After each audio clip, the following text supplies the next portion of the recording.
हम आप सब लोग कलयुग के धाम महाप्रभु जगन्नाथ जी के श्री चरणों में अविराजित होकर के अपने सर्वांगीण क्षणों को ठाकुर जी के चरणों में अर्पित करके ये पुण्य लाभ प्राप्त कर रहे हैं। बंधुओं, जगन्नाथपुरी में, या एक प्रकार से हम ऐसा कह दें कि हम जिस परंपरा में हैं, हम जिस भाव में रहते हैं, उसमें हम पुण्य की याचना नहीं करते। बहुत ध्यान से सुनिएगा। व्यक्ति जब आध्यात्मिक होता है तो पुण्य की कामना करता है, लेकिन व्यक्ति जब भक्त बन जाता है तो फिर पुण्य की कामना नहीं करता। पुण्य क्या होता है? क्षीणे पुण्य मर्त लोकम विशंति। जैसे धन कमाने वाला व्यक्ति अपने धन का उपार्जन किस में करता है? अपने सुखों में करता है। अच्छा खाना है, अच्छा पहनना है, अच्छा घूमना है, अच्छा घर बनाना है, ये ब्रांड पहननी है, ऐसे ब्रांड के ये रखना, आदि आदि आदि। और वो व्यक्ति उसी धन से उपभोग करते करते करते करते एक दिन उसी धन से पाप की ओर अग्रसित हो जाता है और पाप के कारण फिर नरक का गामी बनता है। ठीक वैसे ही पुण्य क्या है? हमने समुद्र स्नान किया, गंगा स्नान किया, तीर्थ यात्रा की, ब्राह्मण भोज कराए, संतों को प्रसाद पवाया, उसके पीछे हमने कामना क्या रखी कि हमें इसका पुण्य मिले। तो पुण्य से क्या होता है? पुण्य से स्वर्ग की प्राप्ति होती मृत्यु के बाद। दो प्रकार से पुण्य खर्च होता है। पुण्य एक प्रकार से आप ऐसा कह सकते हैं आध्यात्मिक धन का नाम है पुण्य। बहुत ध्यान से सुनिएगा। आध्यात्मिक धन को कहते हैं पुण्य। जैसे सामान्य संसारी धन से संसारी उपभोग किए जाते हैं, ऐसे ही आध्यात्मिक पुण्य रूपी धन से स्वर्ग की प्राप्ति होती है। और या फिर कई लोग अपने द्वारा किए गए पुण्यों को इस धराधाम पे ही भोग लेते हैं। किस रूप में? अब मान लीजिए इस कथा के जो यजमान हैं, हमने उनकी दो प्रशंसा कर दी, आप बहुत अच्छे हो, और बड़े समाज में कर दी, ये बहुत अच्छे हैं, इन जैसा व्यक्ति हमने नहीं देखा, इनका स्वभाव ऐसा, इनका गुण ऐसा। ये आपकी जो प्रशंसा हो रही है, ये आपके किसी ना किसी पुण्य के फलीभूत हो रही है। मतलब आपका पुण्य घट रहा है। आपने 108 गंगा जी में डुबकी लगाई, वही 108 गंगा की डुबकी पुण्य के रूप में आपका यश गवा रही है। तो कई लोग अपना पुण्य या तो पृथ्वी पर ही खर्च कर लेते हैं, और पृथ्वी पर भी बच जाता है तो उसको स्वर्ग में जाके खर्च करते हैं। लेकिन पुण्य खत्म होते ही मर्त लोकम विशंति, पुनः पृथ्वी पर आना पड़ता है, पुनर्जन्म लेना पड़ता है। हम पुण्य के आदि नहीं हैं, क्योंकि हम आध्यात्मिक नहीं हैं। हम आध्यात्मिक होते होते अब भक्त बन चुके हैं। आध्यात्मिक क्या होता है? आध्यात्मिक मतलब अभी स्कूल कॉलेज का बच्चा है, और स्कूल कॉलेज में पढ़ी गई पढ़ाई से जब वो कुछ बन जाता है तब वो भक्त कहलाता है। अब वो इंजीनियर कहलावे, डॉक्टर कहलावे, चार्टर्ड अकाउंटेंट कहलावे, कुछ भी कहलावे, वो विद्यालय से पढ़ करके जब कुछ बन जाता है तब एक स्थिति को प्राप्त होता है। भक्त स्थिति का नाम है। भक्त उस स्थिति का नाम है जो विद्यालय में और कॉलेज में पढ़ने के बाद व्यक्ति बनता है। हम भक्त हैं, हम अभी स्टूडेंट नहीं हैं।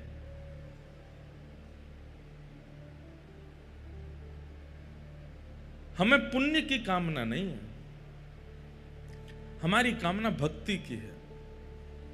क्योंकि हमें पुण्य प्राप्त करके स्वर्ग की कामना नहीं है, हमें तो भक्ति प्राप्त करके ठाकुर जी के चरणार विंदों की कामना है। कहे साल बेग हिन जाति रे मुझवन, श्रीरंगा चरण तले। फिर आगे क्या है? गाइए जो जगन्नाथपुरी के बैठे हों, श्रीरंगा चरण तले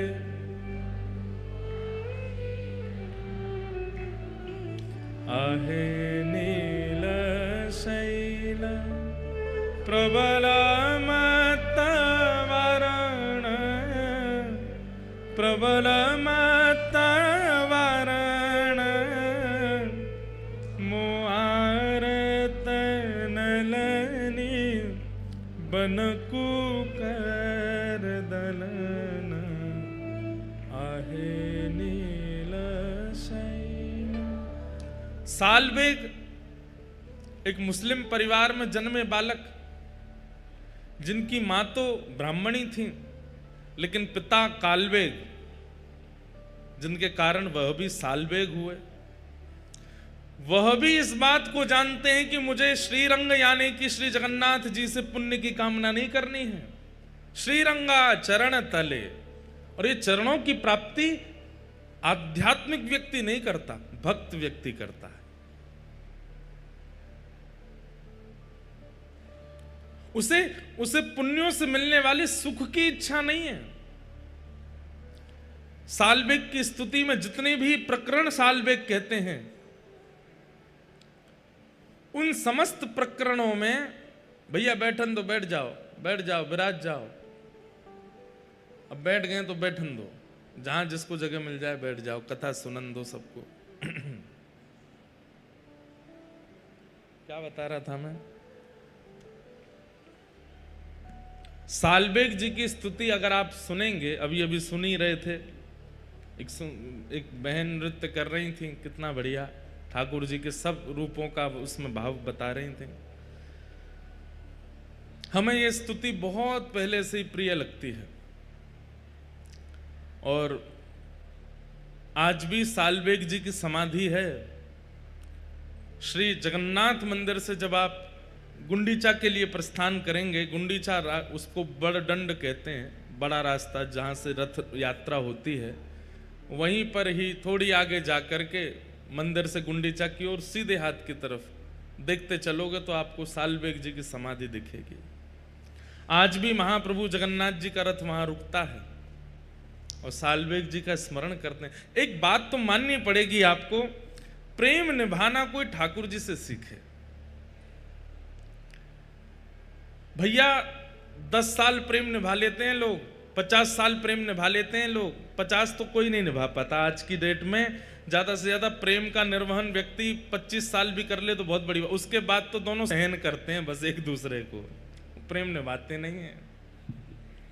उसके बाद तो केवल सहा जाता है, बस ठीक है अब क्या करें, अब निभाना ही है। बुरा नहीं मानिएगा, कई लोगों का प्रेम होता भी है, लेकिन ठाकुर जी जैसा प्रेम कोई नहीं निर्वाह सकता।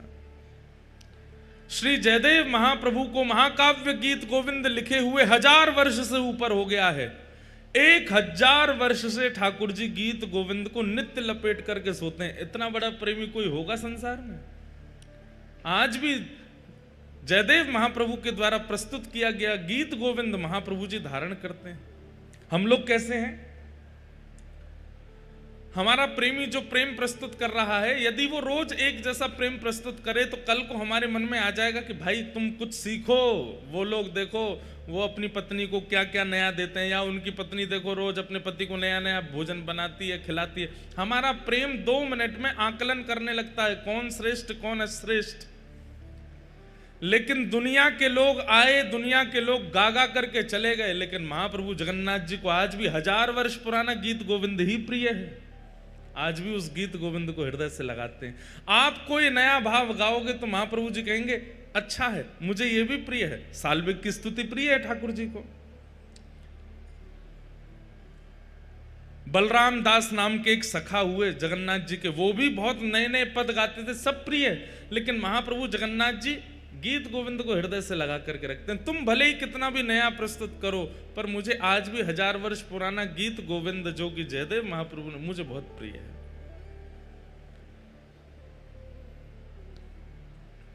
कैसा प्रेम निभाते हैं ठाकुर जी। 1000 साल से वही एक गीत गोविंद ठाकुर जी को अति प्रिय है। ऐसा निभाने वाला कोई है?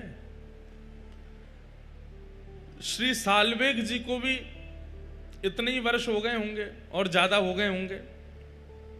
आज भी महाप्रभु जगन्नाथ जी रथ रोकते हैं वहां पर। अरे माता पिता से प्रेम करने वाला बालक जो नित्य माता पिता को फोन करता है वो भी एक आध दिन स्किप कर देता है, एक आध महीने स्किप कर देता है, लेकिन महाप्रभु जगन्नाथ जी अपने प्रेमियों को याद करना स्किप नहीं करते। आज भी रथ रुकेगा सालबेग के आगे और वहां खड़े होकर के महाप्रभु जगन्नाथ जी सालबेग का स्मरण करते हैं। पुण्यात्मा जीव पुण्य की कामना करते हैं और पुण्य की कामना में जय हो महाराज। प्रणाम।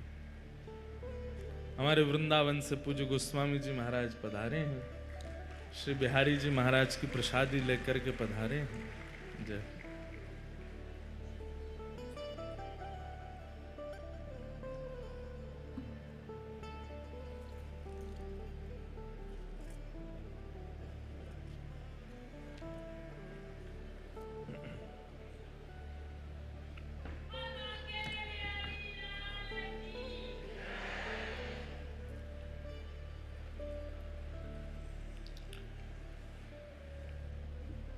तो आज भी ठाकुर जी अपने भक्तों का स्मरण करते हैं।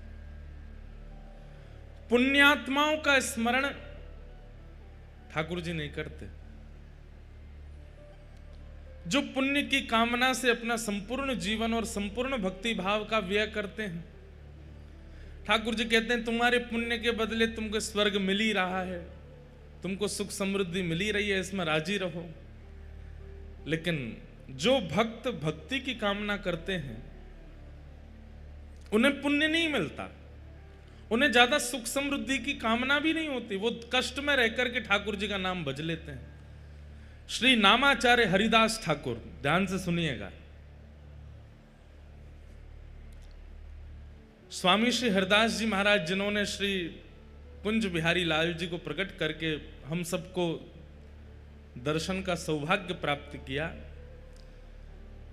ऐसे ही एक श्री गौड़िया वैष्णव परंपरा के एक आचार्य चरण हुए जिनका नाम था नामाचार्य हरिदास ठाकुर। उनको नाम आचार्य कहा जाता, तो ऐसा नाम गाते थे कि उनका नाम सुनकर के जीव परिवर्तित हो जाते थे।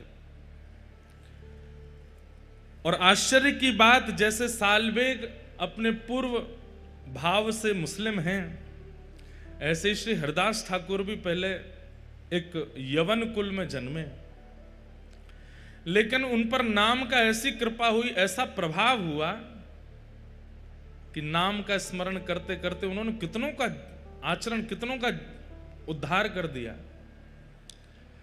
तो उनके विषय में एक कथा आती है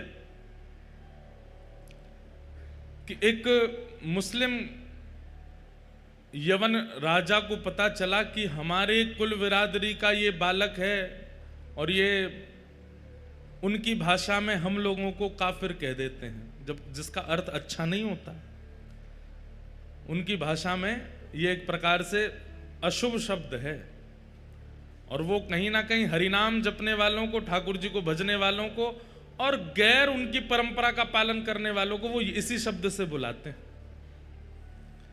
तो वो राजा जो था, यवन राजा, उसने कहा कि हमारी कुल बिरादरी का ये बालक और जो यवन होते हुए ये हरि नाम गाता है, काफिरों के भगवान का नाम गाता है।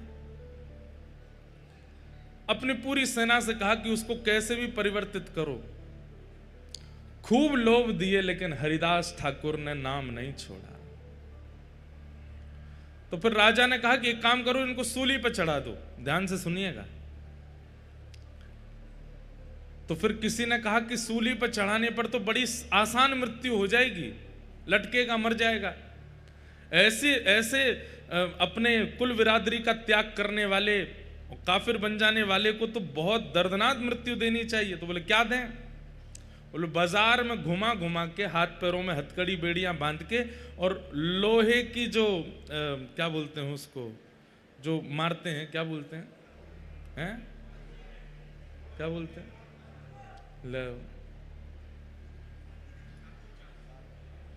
क्या बोलते हैं उसको, हैं?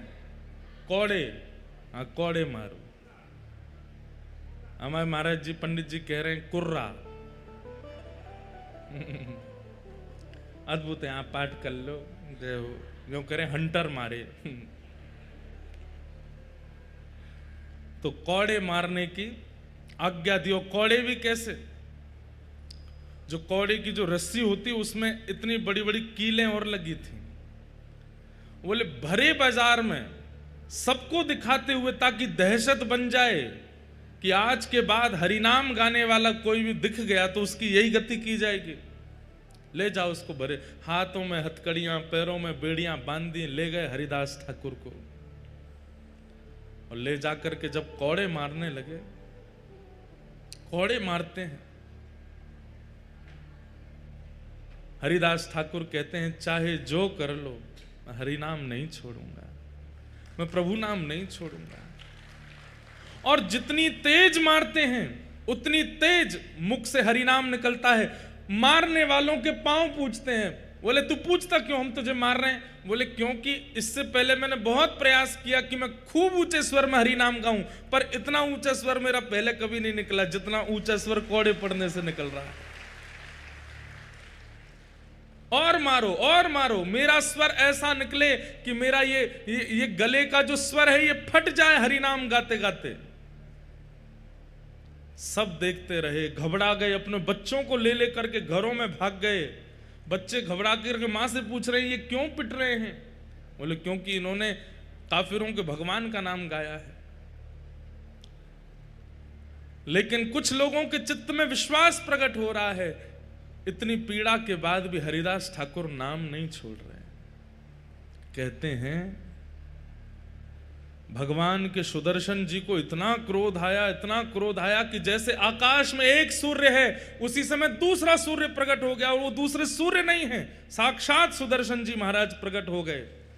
और जैसे ही वेग से आक्रमण करने लगे उन यवनों के ऊपर, हरिदास ठाकुर हाथ जोड़ करके प्रार्थना करने लगे, हे सुदर्शन जी महाराज इन्हें मत मारो, मैं आपके हाथ जोड़ता हूं, मैं आपके पांव पड़ता हूं, इन्हें मत मारो। सुदर्शन जी बोले ये इतनी पीड़ा दे रहे हैं, हरि भक्त को, हरिनाम गाने वाले को तुम्हारा क्या अपराध है? तुमने इनका धन नहीं चुराया, तुमने इनका कुछ नहीं लिया, तुम केवल हरिनाम अपनी कुटिया में बैठ करके, और ये इतनी पीड़ा दे रहे हैं तुम्हें। सुदर्शन जी महाराज बोले इन्हें जला करके भस्म कर दूंगा, दूर दूर तक दिखाई नहीं देगा कोई भी यवन। हरिदास ठाकुर कहते हैं महाराज ये कलयुग है, ये सतयुग नहीं है, ये त्रेता नहीं है, ये द्वापर नहीं है। सतयुग त्रेता द्वापर में हे सुदर्शन जी महाराज आपने खूब उद्धार किया है, अब उद्धार नहीं, अब तो स्वीकार करना है सबको। मैंने आज तक जितने भी नाम जप किए हैं उन सब नामों का प्रभाव, उन सब नामों का फल इन यवनों को दे दो, जैसे मैं यवन कुल का होकर के आज हरि नाम गा रहा हूं। हे सुदर्शन जी महाराज आप अपनी कृपा दृष्टि से अगर इनको देख लेंगे तो ये भी हरि नाम गाने लगेंगे।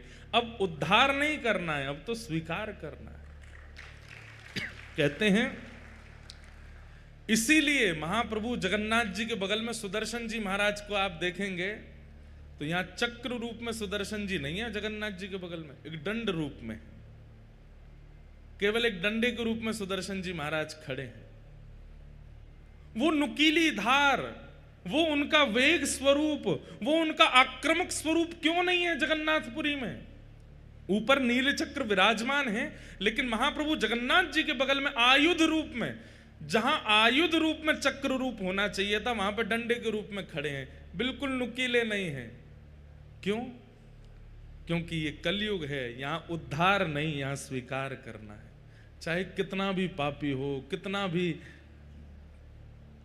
कठोर पाप कर्म करने वाला हो, महाप्रभु जगन्नाथ जी ने आज्ञा दी है सुदर्शन जी को कि यहां मारना नहीं है, यहां पर तारना है, स्वीकार करना है। ऐसे नामाचार्य श्री हरिदास ठाकुर कहते हैं कि एक बार उनके वे भी जगन्नाथपुरी आए थे, श्री चैतन्य महाप्रभु के साथ में यहां विराजमान रहे, खूब ठाकुर जी का, श्री जगन्नाथ महाप्रभु का खूब नाम गाया। उनके ऊपर कलंक लगाने के लिए, अब ये मारपीट से नहीं नाम छोड़ रहे थे तो फिर दूसरा उपाय अपनाया। क्या उपाय अपनाया? वो जिस कुटिया में बैठ करके भजन करते थे वहां पर एक वैश्या भेज दी, और वैश्या से पहले से ही कहकर के भेजा कि तुम जाकर के इन हरिदास ठाकुर के साथ में ऐसा व्यवहार करना, ये जैसे ही तुम्हारा स्पर्श करें जोर जोर से चिल्लाना, हम सब लोग तुरंत वहां आ जाएंगे और इनका दुष्प्रचार कर देंगे पूरे नगर में। तो दुष्प्रचार होने के कारण ये भीड़ जो लगती है इनके पास में, ये भीड़ खत्म होगी और लोग नाम वाम जपना बंद कर देंगे। तो वैश्या वो बोली ये तो मेरे बाएं हाथ का खेल है। कितनी आयु है इनकी? बोले 25-26 साल के हैं। बोले अभी जाती हूं। वैश्या आई और आकर के जैसे हरिदास ठाकुर को प्रणाम किया, प्रणाम करके कहा इतने युवा हो आप, कैसा आपका यौवन है, कैसा आपका स्वरूप है, और इस स्वरूप में इस युवा अवस्था में आप ये सब क्या नाम में जप में लग गए हो? छोड़िए ना, मेरे साथ बैठिए, थोड़ी वार्ता कीजिए, थोड़ा आनंद करते हैं। नामाचार्य श्री हरिदास ठाकुर बोले देवी आप जो चाहती हैं मैं सब पूर्ण करूंगा, आपकी जो मनवांछित इच्छा है जैसा कहोगे वैसा ही करूंगा, पर मेरा नियम है मैं रोज 3 लाख नाम जपता हूं, वो हो जाए पूरे उसके बाद फिर तुम्हारी बात मानूंगा। अच्छा रोज 3 लाख जपते हो? बोले हाँ। अभी कितने बच्चे हैं? बोले अभी जैसे पूरा होगा मैं बताऊंगा। अच्छा तुम कहां जाओगे? बैठी रहो यहीं पे। उसको भी बैठा लिया और नाम जप में लग गए, हरे कृष्ण कृष्ण कृष्ण हरे हरे, हरे राम राम राम हरे हरे। पूरी शाम निकल गई, पूरी रात निकल गई, आधी रात हो गई। वो वैश्या बैठी बैठी झोंके ले रहे थे। हरिदास ठाकुर बोले देवी अभी तो मेरा नाम बहुत रह गया, तुम जाओ थोड़ा आराम कर लो, कल आ जाना। वैश्या बोली हाँ मैं जाती हूँ, मुझे तो नींद आ रही है। चली गई। वो यवन जो थे सब बाहर मिले, क्या हुआ, हम इतनी देर से प्रतीक्षा कर रहे हैं, तुमने आवाज नहीं लगाई। अभी पहला दिन है, थोड़ा परिचय हुआ है, उसने कल फिर बुलाया है मुझे, कल होगा, कल मैं आवाज करूंगी, सब आक्रमण कर देना। वैश्य अगले दिन फिर आ गए। जैसे ही आकर के बैठी, हरिदास ठाकुर नाम जप कर रहे थे, तुरंत आकर के बैठी, अरे अब छोड़िए ना, क्या भजन कर रहे हैं? देवी कल के 3 लाख तो सुबह पूरे हो गए, आज के 3 लाख अभी चल रहे हैं, पहले ये पूरे हो जाएं, इसके बाद मैं तुम्हारी बात सुनूंगा ना। सब लोग इधर देखो, इधर देखो, यहां देखो, हम यहां क्यों बैठे हैं, वो सब व्यवस्था चल रही है, इधर देखो आप लोग, इतनी बढ़िया लीला चल रही है, आप इधर उधर देखने लगते हैं। एक हरिदास ठाकुर हैं, वैश्या सामने बैठी है, वो नाम नहीं छोड़ रहे, यहां झूला आ गया, आप उधर देखने लगते हो, अपने ही व्यवहार पे ताली भी बजा रहे हो। दूसरा दिन हुआ, वैश्य आकर के बैठ गए, छोड़िए ना भजन, क्या कहे? बोले 3 लाख नाम रह गए, थोड़ा सा और कर। हरिदास ठाकुर पता है क्या करते हैं?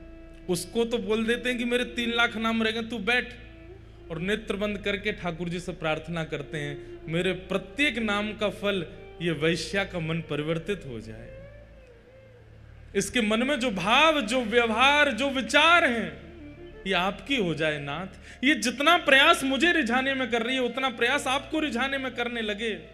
हे नाथ, मेरे नाम का पूरा फल इसको मिल जाए। पहले 3 लाख नाम उसके सामने कर लिए, दूसरे दिन के 3 लाख नाम, 6 लाख नाम तो उसने बैठे बैठे सुन लिए। तीसरे दिन फिर बुलाया, बोले कि आज भी बहुत जप हो गया, कल तो निश्चित तुम जो कहोगी वही होगा, कल आ जाना। बंधुओं, मैं एक बात कहता हूं कि कई बार ऐसा होता है कि आध्यात्मिक ऊर्जा जिसकी अति होती है ना, भक्ति रूप में, उस व्यक्ति की उपस्थिति मात्र आपके हृदय को परिवर्तित कर देती है। 6 लाख नाम सुनने के बाद में उस वैश्या की स्थिति ये हो गई कि उसे अपने पूर्व के किए हुए जो पाप नहीं लगते थे, वो पाप लगने लगे। एक बात बहुत ध्यान से सुनिएगा, गुरु आश्रय, वैष्णव आश्रय,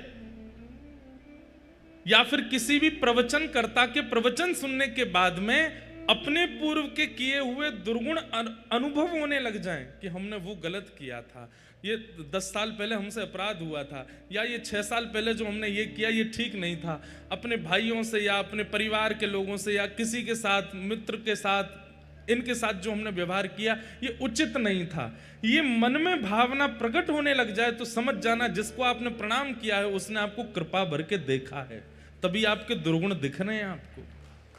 नहीं तो कई बार लोग अनेक संतों को प्रणाम करते हैं लेकिन फिर भी वैसे के वैसे ढीठ ही रहते हैं, बदलते नहीं। क्यों? इसमें 2 कारण हो सकते हैं, या तो उस आचार्य चरण ने कृपा भर के देखा नहीं, या फिर उसके पाप इतने प्रगाढ़ हो चुके हैं कि वो आचार्य चरणों की दृष्टि से भी धूमिल हो नहीं रहे। हमें ऐसा लगता है कि आचार्य तो कृपा भर के ही देखते हैं, लेकिन उस व्यक्ति की ही इच्छा नहीं होती कि मैं अपने पाप नष्ट करूं। किसी भी महापुरुष को प्रणाम करेंगे और उस प्रणाम के बाद यदि अपने एक अवगुण का भी चिंतन नहीं होता तो आपने प्रणाम नहीं किया है, केवल आडंबर किया है। वो वैश्या 2 दिन से 6 लाख नाम सुन रही है और आज स्थिति ये हुई कि जैसे ही वो रात्रि में बैठी अपने घर जाकर के सोने लगी, उसको नींद नहीं आती है और अपने द्वारा किए गए सारे पापाचार उसको दिखाई देने लगे। ये तन मुझे उपभोग करवाने के लिए मिला, इस तन को मैंने कितना उच्छिष्ट बना दिया, केवल लोक रंजन के लिए इसका श्रृंगार किया, लोक रंजन के लिए खा पिला करके इसको बड़ा किया। अरे इस तन से यदि हरिनाम किया होता, कहां वो श्री हरिदास ठाकुर 2 दिन से मैं रोज प्रयास करती हूं कि वो कैसे भी मुझ पर आकृष्ट हो जाएं, लेकिन ऐसा क्या है उस हरिनाम में कि उसको छोड़ते नहीं है। वो आज तीसरे दिन आकर्षण करने के लिए नहीं गई है, आज तीसरे दिन वो ये देखने गई है ऐसा क्या है हरि नाम में जो मेरे सौंदर्य भी फीका लग रहा है हरिदास ठाकुर को। तीसरे दिन फिर पहुंच गए, हरिदास ठाकुर, अरे देवी आप आ गए? हाँ मुझे पता है आपका 3 लाख नाम रह गया है ना, वही करोगे आप तो। हाँ देवी, और एक और बात, वो क्या, मैं महीने में 1 करोड़ नाम जपता हूं। तो वैश्या बोली 3 लाख के अनुसार तो 90 लाख ही होने चाहिए आपके नाम, ये 1 करोड़ कैसे हो जाते हैं? बोले क्योंकि महीने के विश्राम दिनों में 3 लाख में मैं कुछ बढ़ोतरी करता हूं, थोड़े जोड़ जोड़ के करता हूं ताकि महीने के विश्राम तक 1 करोड़ पूरे हो जाएं। जैसे एक व्यापारी व्यक्ति हर महीने के अंत में कितना प्रॉफिट हुआ गिनाई करता है, ऐसे ही हम नाम निष्ठ जो होते हैं ना, महीने के अंत में पूरे महीने का नाम इकट्ठा देखते हैं कितना जपा। 1 करोड़ अगर नहीं होता तो फिर 2-3 दिन अंतिम दिन के जो होते हैं उसमें हमें ज्यादा मेहनत करनी पड़ती है ताकि 1 करोड़ हो जाए। ये सब बातें वो बैठ करके सुन रही है, कह रही है ऐसा क्या है इस नाम में। हरिदास ठाकुर बोले अच्छा बैठो तुम भी करो। और जैसे ही उसने हरिनाम गाना शुरू किया, नेत्रों से अविरल अश्रुधार गिरने लगे, रोम रोम कंपायमान होने लगा, अपने सारे पाप उसको दृष्टिगोचर होने लगे। अब तो उसे ये चिंता होने लगी कि मेरा उद्धार कैसे होगा। मैं इतनी पाप कर्म कर चुकी हूं, कितने महात्माओं को बर्बाद कर चुकी हूं, कितने लोगों के घर उजाड़ चुकी हूं, अपने इस तन को मैंने कितनों को बेच दिया, अब मेरा उद्धार कैसे होगा। चरण पकड़ लिए हरिदास ठाकुर के, बोले मुझ पर कृपा करो। अब मैं आपसे केवल एक ही कामना करती हूं कि नाथ आप कृपा भर के मुझे देखो ताकि मेरा उद्धार हो। हरिदास ठाकुर कहते हैं व्यक्ति को जब अपने पूर्व के किए गए कर्म उनके प्रति आत्मग्लानि प्रकट हो जाती है और उस आत्मग्लानि के कारण अपने जीवन को परिवर्तन करने की इच्छा प्रकट हो जाती है, व्यक्ति का उद्धार तो तभी हो जाता है। समझ में आई बात? हम अपने अवगुणों को खुद से ही छुपाते हैं, गलत क्रियाएं करने के बाद खुद ही भूल जाते हैं, लेकिन जिस दिन हमें अपने कृत्य का अनुभव होता है और अनुभव करके हम स्वयं ही चिंतन करते हैं कि ये गलत था, वास्तव में मानिए कि उसी दिन ठाकुर जी की कृपा हुई है कि आपके मन में चिंता प्रकट हुई कि ये गलत था, इसका सुधार करना पड़ेगा। चरणों में गिर गई, बोले मुझ पर कृपा करो। हरिदास ठाकुर बोले, देवी अब जो मेरी निष्ठा है वो तुम धारण करो, मैं अब कहीं और जाकर के भजन करूंगा। इस कुटिया में मैंने लाखों करोड़ों नाम जप किए हैं, अब तुम इस कुटिया में रहो और यहां रह करके नाम जप करो। हरिदास ठाकुर वो कुटिया, अपने भजन की कुटिया उस वैश्या को दे दी, और वहां बैठ कर के वो वैश्या ऐसा नाम करने लगी, ऐसा नाम करने लगी, जिस वैश्या का मुख देख करके संत जन मुंह फेर लेते थे और सोचते थे कहीं हमारे पाप नष्ट नहीं हो जाए। आज उसी वैश्या के भक्त बनने पर उनकी कुटिया के बाहर संतों की भीड़ लगती है। क्यों? बोले वो दिन में एक बार बाहर निकल के आती है, और जब वो बाहर आती है उसका रूप देखते ही हमें साक्षात जगन्नाथ जी का अनुभव होने लग जाता है। बंधुओं, रूप सुंदर वो नहीं जिसकी सुंदरता देख करके लगे ये कितना सुंदर है, बल्कि रूप सुंदर वो कि जिसकी सुंदरता देख करके नेत्रबंद हो जाए और मन में भाव आए कि ये इतना सुंदर है तो वृंदावन चंद कितने सुंदर होंगे। किसी का स्वर सुनकर के ये ना लगे कितना अच्छा गाता है, उसकी वाणी सुनकर के मन में भाव आने लगे कि ये इतना सुंदर गाता है तो श्री मदन मोहन कितना सुंदर गाते होंगे। किसी का श्रृंगार नृत्य देख करके लगे कितना बढ़िया नृत्य कर रहे हैं, लेकिन उस समय मन में ये भाव आवे कि जब रास क्रीड़ा में श्री ठाकुर जी त्रिभंग लली बन करके आते होंगे, जिनके नृत्य पर सूर्य चंद्रमा भी वारे वारे जाते हैं, उनका नृत्य कितना सुंदर होगा। ऐसी स्थिति बनी। आज वही वैश्या जिसकी सुंदरता काम प्रकट करती थी, आज उसकी सुंदरता भक्ति प्रकट कर रही है। ये भजन का प्रभाव है, ये नाम का प्रभाव है।